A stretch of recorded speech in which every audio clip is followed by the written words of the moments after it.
Olá pessoal, sejam muito bem-vindos ao Mundo da Ergonomia.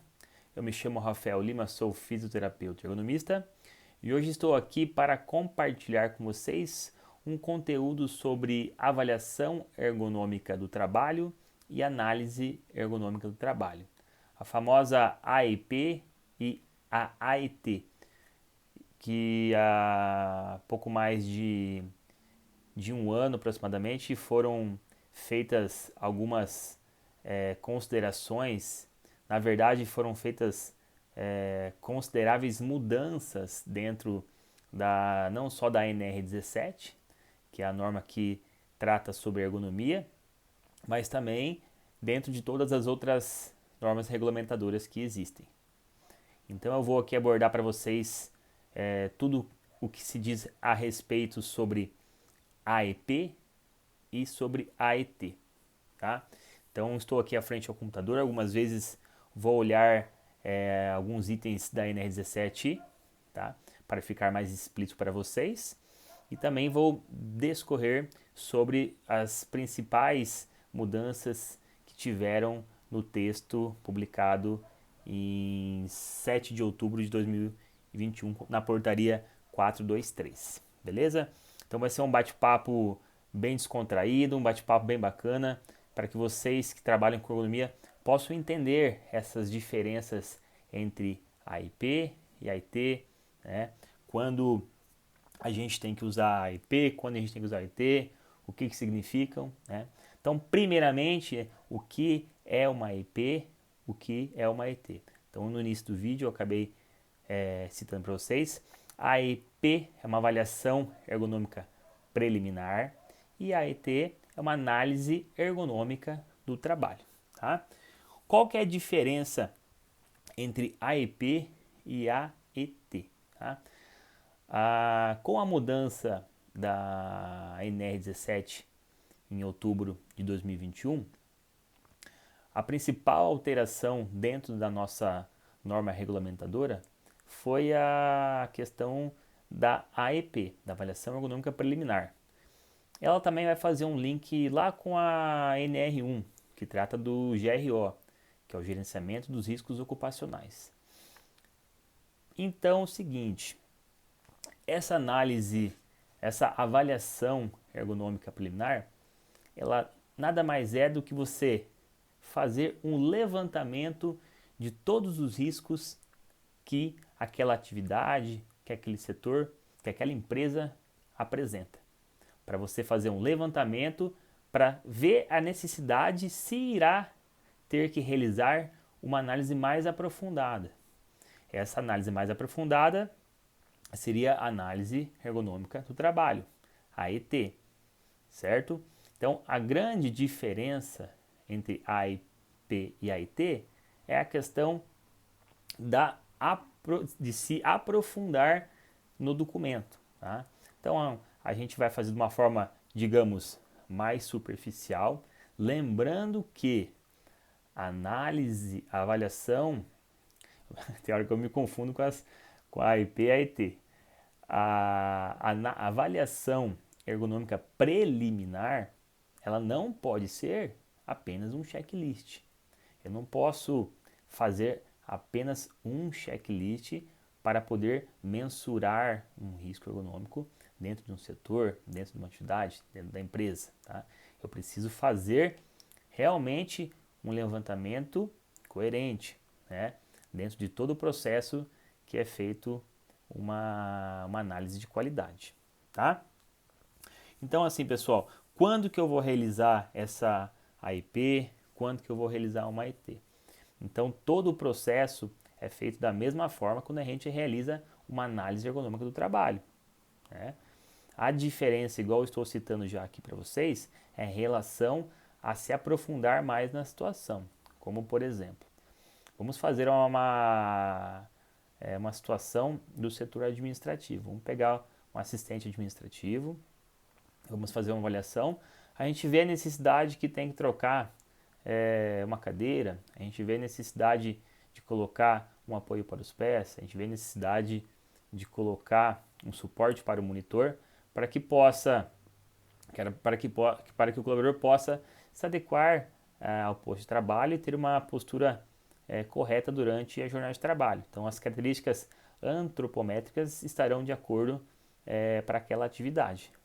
Se essas mudanças conseguem ser realizadas de uma forma que esteja tudo ok, uma análise ergonômica preliminar já será efetuada com sucesso. Agora, por exemplo, vamos pegar outra situação dentro de um setor de expedição, dentro de um CD, por exemplo. Então, a gente tem lá um auxiliar de depósito, um carregador, né, um auxiliar de expedição.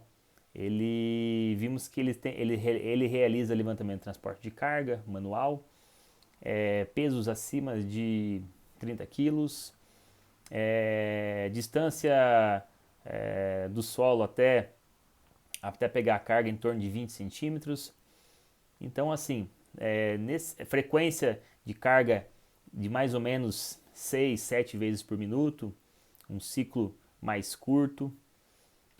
Então, a gente vê que existem não só medidas administrativas, mas também encontramos medidas centrais que terão que ser realizadas, como até mesmo reformulações de layout. Então a gente tem que fazer várias adequações, a gente tem que fazer várias intervenções ergonômicas, ou até mesmo de processo, ou até intervenções em relação a mudanças de layout, uma adequação de altura de blocos, como será feita com uma mesa elevatória, né, uma mesa pantográfica, ou a gente vai fazer através do sistema de ventosas, através de trilhos, né, como será feita essa movimentação. Então todo esse processo terá que ser feito através de uma análise ergonômica do trabalho, que é mais complexa, certo? Então vai envolver mais profissionais, a gente tem que trabalhar de uma forma diferente. Então, essas duas situações vocês vão conseguir entender quais as diferenças e por que realizar uma AIP e AIT, tá? Hoje em dia, muitos profissionais fizeram checklists específicos para que o profissional que realizará essa intervenção, essa análise ergonômica ou avaliação ergonômica possa ter um norte para onde ele vai seguir, né, através de fluxogramas, onde dentro desse fluxograma vai te mostrar, realiza uma IP, realiza uma IT, como que eu posso realizar de uma forma mais fácil, beleza? Outra coisa, pessoal, como que eu cobro? Então é uma dúvida muito frequente, o pessoal sempre me pergunta como que é realizado a cobrança, né? Muitos profissionais não estão sabendo como realizar essa cobrança, né? Como eu falei para vocês, a avaliação ergonômica preliminar não pode ser simplesmente um checklist, né? Porque se você pegar simplesmente uma folha contendo diversas perguntas para chegar no score final, é complicado. Então, assim, o trabalho, o tempo que você tem para realização de uma AIP e de uma AIT é praticamente a mesma, tá? Então, assim, cobre um valor justo, cobre um valor que vocês costumam cobrar de uma AIT, que o processo é praticamente o mesmo, tá? Não vou entrar em valores, tá? Vou deixar isso para um próximo vídeo. Eu vou focar bastante na questão das diferenças da IP e da IT, tá? Outra coisa que eu anotei aqui para vocês, o que a legislação, né, fala sobre a IP e a IT. O que a gente vê isso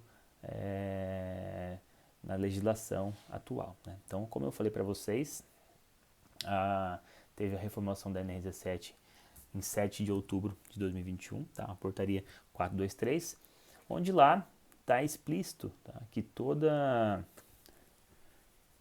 empresa, né, deverá realizar a avaliação ergonômica preliminar, está bem explícito.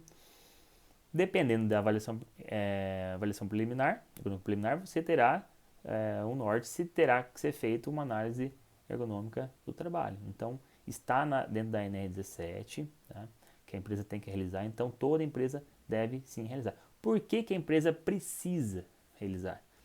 Primeiramente, para a gente poder mensurar o risco ergonômico daquela atividade, e se ela não realizar essa avaliação, essa análise, além de ela estar fora da legislação, ela também não vai conseguir fazer o abastecimento dessas informações dentro do PGR, certo? O PGR é um programa dos gerenciamentos desses riscos ocupacionais, tá? Então, se a gente pegar a NR17 faz um link lá para a NR1, certo? Então, a NR1, ela trata do GRO, que é o gerenciamento dos riscos ocupacionais. Então, a empresa tem que fazer esse gerenciamento para poder mitigar esses riscos ergonômicos caso haja tais riscos, né? E o que a empresa vai fazer para que possa ser mitigado esses riscos ergonômicos, beleza? Tá? O que mais aqui? Quais empresas são obrigatórias? Então, assim, toda a empresa tem que realizar, independente se é uma microempresa, se é uma empresa de grande porte, tá? Se é um microempreendedor individual, tendo a questão feita a avaliação ergonômica preliminar, vendo o risco, ela vai ter que fazer essa avaliação, tá? Para poder abastecer o sistema do PGR da empresa, tá?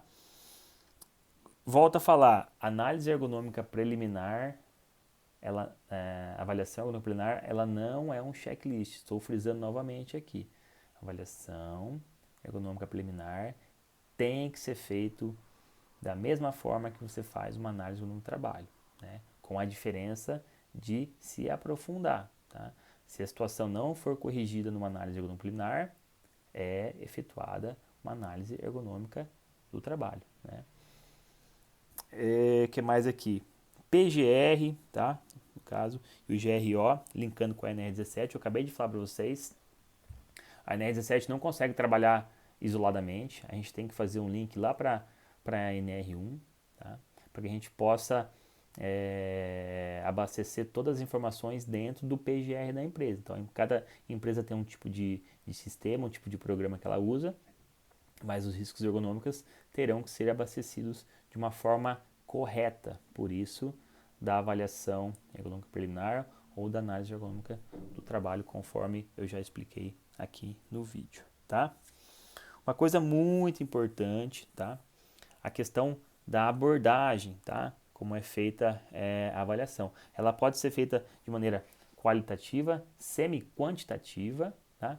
Ou quantitativa, ou até mesmo mesclar todas essas abordagens, tá? Então tem que ser feita de uma forma que tenha coerência, né? Você vai usar ferramenta ergonômica, qual ferramenta ergonômica a gente vai usar, né? Então cada atividade que você vai avaliar tem uma ferramenta específica. Eu não vou me adentrar muito em relação às ferramentas hoje, apenas estou aqui citando as questões, diferenças entre AIP e AIT. Vou fazer outros vídeos sobre ferramentas ergonômicas, sobre como usar cada ferramenta ergonômica. Vou pegar exemplos de situações, levantamento e transporte de carga, atividades que têm alta repetitividade de membros superiores para aplicar OCRA, por exemplo, para exemplificarem para vocês como realizar uma análise de maneira correta e eficaz, tá bom? Então, assim, a questão do plano de ação. Então, tanto uma avaliação ergonômica preliminar quanto uma análise ergonômica do trabalho, a gente tem que ter as recomendações, certo? Que serão feitas na empresa, assim como um plano de ação, né? Esse plano de ação nada mais é do que montar quando será efetuada a mudança, quem será que irá fazer essa mudança, os profissionais que estarão envolvidos nesta mudança, datas, custos, tá? Tudo especificado para que você tenha esse gerenciamento a longo prazo, se vai ser daqui a um ano, daqui a 2 anos, daqui a 3 anos, né?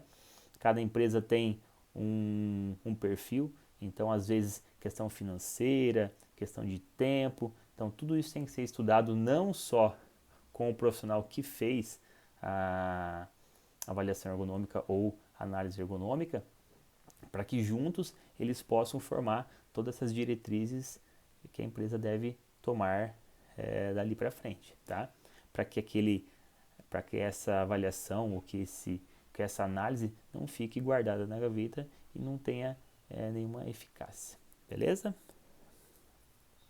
A entrega, tá, dessa AEP ou dessa AET que vocês forem fazer, você tem que, após a finalização da avaliação ergonômica ou da análise ergonômica, vocês têm que sentar com a empresa, né, com todos os envolvidos, né? Então a gente tem que chamar técnico de segurança, RH, diretoria, técnicos de enfermagem, técnico de segurança, engenheiros, fisioterapeutas, médicos do trabalho, todos que estão envolvidos, né, na empresa, para que vocês possam traçar o norte ali para a empresa, né? Vocês possam expor todos os riscos ergonômicos para a empresa, né? O que está acontecendo, que medidas administrativas ou centrais terão que ser efetuadas, se terão que ser realizados treinamentos ergonômicos, né? O que tem que ser feito para que vocês possam mitigar esses riscos, para que vocês possam trazer o conforto para o colaborador, que é um dos principais pilares da ergonomia, trazer o conforto para o colaborador, evitando assim lesões decorrentes do trabalho, né? Para que vocês tenham uma condição salubre, beleza? Então, como eu citei para vocês anteriormente aqui, vou dar uma olhadinha na questão aqui do campo de aplicação, tá? Então, a análise ergonômica preliminar ou avaliação ergonômica, tá? Avaliação preliminar, ela fala aqui, ó, essa norma se aplica a todas as situações de trabalho relacionadas às condições previstas, né, no subitem 17.1.1, tá? Das organizações e dos órgãos públicos, da administração direta e indireta, bem como dos órgãos dos poderes legislativo, judiciário, Ministério Público que possuem empregados regidos pela Conciliação de Leis do Trabalho, a CLT. Então, toda a empresa deve realizar a AIP, tá? Então, você vai ver que no decorrer, se a gente discorrer aqui toda a NR17, ela vai falar diversas vezes que a organização deve realizar avaliação ergonômica nas situações de ocorrência de natureza, para adequar todas as questões psicofisiológicas, antropométricas. Então ela cita diversas vezes, tá? E na 17.3.1.2 ela linka diretamente, tá? Com a NR1, tá? Falando que esses riscos têm que ser colocados dentro do PGR da empresa, tá? Muitas pessoas confundem GRO com PGR, tá? A NR1 ela vai falar do gerenciamento dos riscos ocupacionais. O PGR é um programa que a empresa vai estruturar para que possam ser abastecidos todos os riscos que a empresa possui, né? Não só a parte ergonômica, né, que a gente está falando sobre a NR17, mas também a parte de riscos biológicos, químicos, físicos, tá? Então vai abordar todas essas questões o PGR, tá? Então assim, pessoal, o que eu queria passar para vocês era essas relações da diferenças, ponderações, considerações a respeito da avaliação ergonômica preliminar e da avaliação ergonômica do trabalho, né? Eu vou citar um pouco aqui no meu campo, nesses 14 anos de atuação que eu tenho dentro da ergonomia. A gente vê que não é tão simples quanto parece fazer adequações ergonômicas, né? Por que eu falo isso? Porque às vezes você vai fazer uma avaliação de uma empresa para poder fazer a aquisição de um apoio de pés, troca de uma cadeira, adequação de uma altura de bancada ou de uma altura de blocos para um setor de levantamento e transporte de carga. Isso demora um tempo, né? Então é muito importante que você faça uma análise ou uma avaliação ergonômica muito bem detalhada, muito bem estruturada, para que lá na frente não venha a ter nenhum problema para o profissional que realizou essa AIP ou essa AIT, né? Então, monte muito bem o seu plano de ação, coloquem muito bem centralizadas as recomendações, né? Vocês podem sempre, podem não, vocês devem sempre ter conhecimento não só da NR17, mas também a gente tem que ter conhecimento das questões das ISOs, né? Então a gente tem várias ISOs que vocês podem estar observando que vai ter que fazer esse alinhamento da análise ergonômica, né? Associado com ISOs, com ferramentas ergonômicas, com a avaliação qualitativa, que é uma das mais importantes ao meu ponto de vista, que é aquela conversa não só com gerentes, mas também com a peça-chave dentro da empresa, que é o colaborador, né? É ele que você vai colher todas as informações, todos os dados para que você possa conseguir realizar uma excelente análise ergonômica, né? Então, checklists, procurar usar diversos tipos de checklists específicos para que você possa coletar uma infinidade de informações, verificar se a empresa possui ambulatório, coletar todos os dados, questão de afastamentos, se esses afastamentos estão relacionados à questão ergonômica ou não. Então, fazer uma excelente coleta de dados, uma excelente anamnese do colaborador para que você possa ter uma análise ou uma avaliação muito bem detalhada, tá? Então isso é de suma importância para que você consiga fazer uma excelente análise, né? Então, como eu mencionei aqui para vocês, não é tão simples quanto parece, né? No começo do vídeo eu citei que existem muitos profissionais que fazem simplesmente um checklist, tá? Me perguntaram esse tempo atrás, por exemplo, um exemplo aqui, eu trabalho numa empresa, eu já tenho assessoria ergonômica nessa empresa há muitos anos, eu já realizo uma gestão em ergonomia, né? Então eu já tenho diversos análises ergonômicas dentro da empresa, a gente já tem um plano de ação em vigor há muitos anos, a gente já tem todos os checklists de absenteísmo, a gente tem avaliações constantes, a gente tem blitz postural, a gente tem treinamento ergonômico, a gente tem ginástica laboral, a gente tem uma gestão completa, é feita a cada 2, 3 meses intervenções ergonômicas, é feita mudança de layout, todo ano é reformulado essa análise ergonômica, é abastecido informações, colocado anexos. Esta empresa, a partir de janeiro que entrou em vigor as novas NRs, eu preciso realizar uma análise, uma avaliação ergonômica preliminar? Então essa é uma dúvida que eu acredito que está entre as top 10 aí da parte de ergonomia. Desde os fisioterapeutas ou o profissional que realiza análise ergonômica há anos e o que está iniciando, é uma dúvida muito frequente. Então, assim, diversos colegas de trabalho me perguntaram, e agora, Fel, a gente que já tem essa gestão da empresa, eu vou precisar realizar uma avaliação ergonômica, sabendo, e ainda mais, sabendo que eu vou ter que realizar uma análise ergonômica do trabalho posteriormente. Então eu já faço uma análise ergonômica do trabalho, olha só que situação. Então eu já faço uma análise ergonômica do trabalho. Eu vou ter que fazer uma análise ergonômica preliminar, para depois fazer uma análise ergonômica do trabalho novamente? E aí? O que vocês acham? Se a gente for seguir a legislação, então a gente for ver o que diz a NR17, a gente tem que fazer esse levantamento preliminar, né? Para posteriormente a gente poder fazer uma análise no trabalho, né? Mas aquela é uma situação bem complexa, né? Então, porque o profissional fala, Rafael, mas eu sei que vai ter que fazer uma IT. Por que eu vou fazer uma IP?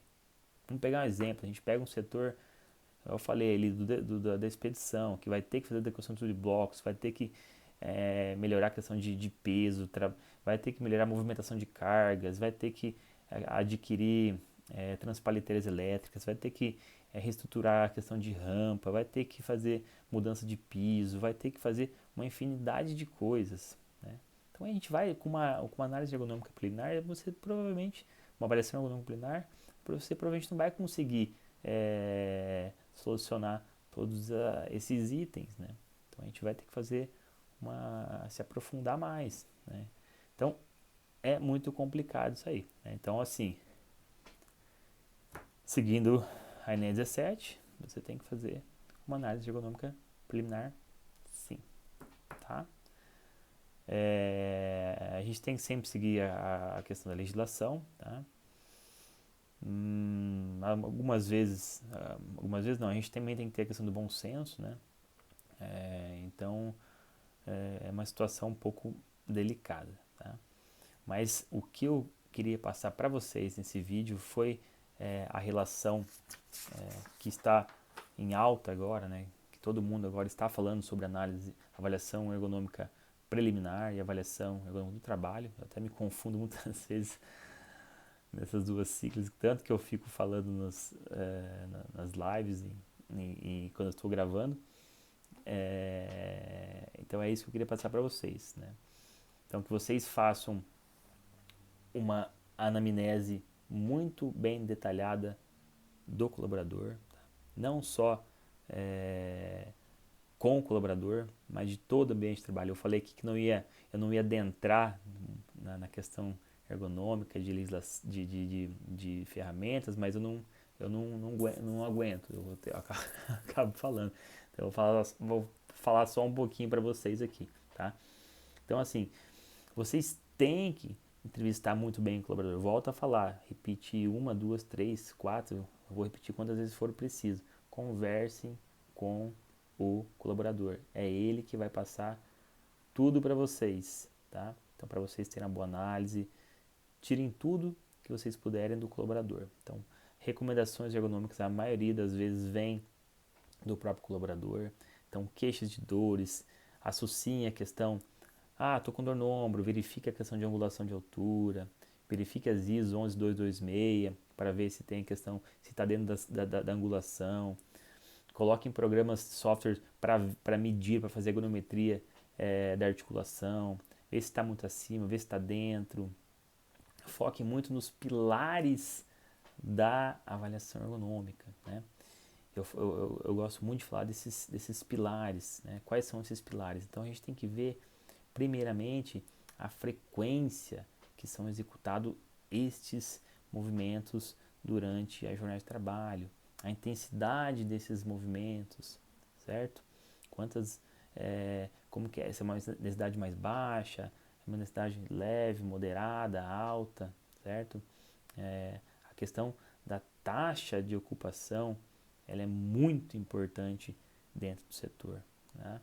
E se o funcionário fica 5 horas, se ele fica 7, se ele fica 8, né? Se ele tem pausas, se não tem, se faz rodízio, se não faz. Então, análise ergonômica ou avaliação ergonômica, ela é muito abrangente. Ela tem várias ramificações. Então, você tem que prestar muita atenção quando for realizar uma análise ergonômica, né? Eu falo que não é difícil realizar uma análise ergonômica do trabalho ou uma avaliação ergonômica preliminar. Ela não é difícil. Só você tem que prestar muita atenção em todos os fatores que ficam em volta do posto de trabalho ou na atividade que está exercendo, na função que ele exerce, né? Como que é o mecanismo, como que é realizado todo o processo. Então, quando você chega na empresa para realizar uma análise ergonômica, certo? Ou uma avaliação ergonômica preliminar, você tem que conhecer o processo, né? Então não adianta eu chegar num frigorífico e não saber como que funciona do início ao fim. Não, eu tenho que estudar antes. Se eu vou fazer uma avaliação preliminar ou uma análise ergonômica do trabalho, eu tenho que saber do início até o fim. Eu tenho que estudar, eu tenho que ir lá na empresa, passar alguns dias na empresa, ficar lá nem que seja uma semana para aprender o processo do início ao fim, para eu saber questão de tempo do ciclo, para eu saber o ciclo total, para eu saber a frequência, para eu saber a intensidade, para eu saber taxa de ocupação. Eu preciso saber disso. Eu preciso saber para que eu possa fazer uma análise correta, para para que eu possa entregar uma análise de qualidade e apontar para a empresa exatamente o que está acontecendo. Ó, no seu setor, o seu ciclo, seu tempo do ciclo está em 3 segundos, você realiza mais de 36 ações técnicas por minuto. A gente vai ter que readequar o tempo de trabalho aqui. Se você continuar assim, o seu colaborador vai ter uma lesão de ombro, vai ter uma lesão do punho, ele vai afastar, você vai ter passivo trabalhista. Então, apontar, você tem que mostrar para a empresa o que está acontecendo. Então, a primeira coisa, a gente tem que ter um conforto no setor. Automaticamente, a gente tem que fazer as adequações para que não haja afastamentos. Então, porque a partir do momento que tem afastamento na empresa, todos pagam, não só o funcionário, mas a empresa. Isso vai uma reação em cadeia. Então, a gente tem que prestar muita atenção nessas questões que envolvem a ergonomia, porque ela é muito ampla. Eu estou aqui falando de riscos biomecânicos aqui, tá? Para vocês. Falei que não ia entrar nessas questões, mas estou adentrando um pouquinho. Mas tem os riscos cognitivos, tem a questão de imobiliário, tem a questão de equipamentos, tem a questão dos psicossociais, organizacionais, Então, é muita coisa, não é? Então, assim, estudem todas as ISOs, para que vocês possam correlacionar, estudem a NR17, mas principalmente esteja no chão de fábrica, no chão de loja, esteja ali no processo para você saber como funciona para depois correlacionar com a parte teórica. A prática é o que vai fazer você chegar ao sucesso. A parte teórica a gente consegue achar na literatura, mas o chão de fábrica, se você não estiver ali, não tem como você saber. Beleza? Pessoal, espero que vocês tenham gostado do vídeo. Estarei postando sempre vídeos para ajudar vocês aí no canal, que vocês possam se tornar um ergonomista de qualidade, um ergonomista de excelência, para que vocês possam fazer ergonômicas diferenciadas, Vocês possam fazer análises, avaliações diferenciadas. E qualquer dúvida, estou aqui para ajudar vocês, tá? Pode mandar perguntas, estarei respondendo. Sigam nosso canal, deixe seu like, que estamos aqui para ajudá-los, tá? Um abraço a todos, fique com Deus, tchau.